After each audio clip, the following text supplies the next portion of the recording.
ସୁସ୍ଥ ରହିବା ପାଇଁ ପ୍ରତ୍ୟେକ ଦିନ ସନ୍ଧ୍ୟାରେ ଚାଲନ୍ତୁ।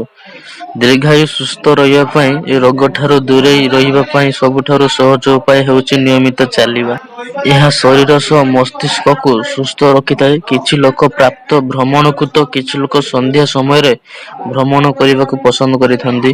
ମାତ୍ର ସନ୍ଧ୍ୟା ସମୟରେ ଚାଲିବା ଦ୍ୱାରା କି ଲାଭ ମିଳିଥାଏ ଜାଣନ୍ତୁ। ଏକ ରିପୋର୍ଟ ଅନୁଯାୟୀ ସନ୍ଧ୍ୟା କିମ୍ବା ରାତିରେ ଚାଲିବା ଦ୍ୱାରା ଶରୀରକୁ ଆଶ୍ଚର୍ଯ୍ୟଜନକ ଲାଭ ମିଳିଥାଏ। ବିଶେଷ କରି ଯେଉଁମାନଙ୍କର ହଜମ ଜନିତ ସମସ୍ୟା ରହିଛି ସେମାନେ ସନ୍ଧ୍ୟା ସମୟରେ ଚାଲିବା ବେଶ ଉପକାରୀ। ଏହା ସହ ରାତ୍ରି ଭୋଜନ କରିବାର କିଛି ସମୟ ପରେ ଚାଲିବା ଦ୍ୱାରା ଖାଦ୍ୟ ସଠିକ ଭାବେ ହଜମ ହେବା ସହ ଗ୍ୟାଷ୍ଟ୍ରିକ୍ ବାନ୍ତି ବଦହଜମୀ ସମସ୍ୟା ଦୂର ହୋଇଥାଏ। ଦିନ ଯାକର ଥକାପଣ ପରେ ସନ୍ଧ୍ୟାରେ କିଛି ସମୟ ଚାଲିବା ଦ୍ୱାରା ଖୁବ୍ ଆରାମ ଅନୁଭବ ହୋଇଥାଏ।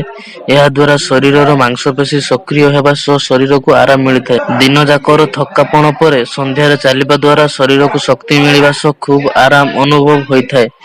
ମାନସିକ ଶାନ୍ତି ମିଳିଥାଏ, ଚିନ୍ତା ଦୂର ହୋଇଥାଏ। ସନ୍ଧ୍ୟାରେ କିମ୍ବା ରାତ୍ରି ଭୋଜନ ପରେ କିଛି ସମୟ ଚାଲିବା ଦ୍ୱାରା ଉତ୍ତମ ନିଦ ହେବା ସହ ଅନିଦ୍ରା ସମସ୍ୟା ଦୂର ହୋଇଥାଏ। ଚାଲିବା ଦ୍ୱାରା ଶରୀରକୁ ଆବଶ୍ୟକୀୟ ଅମ୍ଳଜାନ ମିଳିଥାଏ। ଫଳରେ ରାତିରେ ଶୋଇବା ସମୟରେ ଅଧିକ ଆରାମ ଅନୁଭବ ହେବା ସହ ଭଲ ନିଦ ହୋଇଥାଏ। ସନ୍ଧ୍ୟା ସମୟରେ ଚାଲିବା ଦ୍ୱାରା ମନ ଓ ମସ୍ତିଷ୍କରୁ ନକାରାତ୍ମକ ଚିନ୍ତା ଦୂର ହୋଇଥାଏ। ସକାରାତ୍ମକ ଶକ୍ତି ଅନୁଭବ ହୋଇଥାଏ।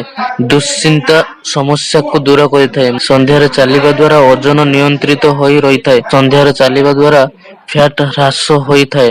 ସନ୍ଧ୍ୟାରେ ଚାଲିବା ଦ୍ୱାରା କୋଲେଷ୍ଟରଲ ନିୟନ୍ତ୍ରଣ ହୋଇ ରହିଥାଏ। ଏହା ରକ୍ତରେ ଶର୍କରା ଓ ଉଚ୍ଚ ରକ୍ତଚାପକୁ ନିୟନ୍ତ୍ରଣ କରି ରଖିବାରେ ସହାୟକ ହୋଇଥାଏ। ହୃଦୟ ଜନିତ ରୋଗରୁ ଦୂରେଇ ରଖିଥାଏ। ତେଣୁ ସନ୍ଧ୍ୟାରେ ଚାଲିବା ସ୍ୱାସ୍ଥ୍ୟ ପାଇଁ ଉପକାରୀ।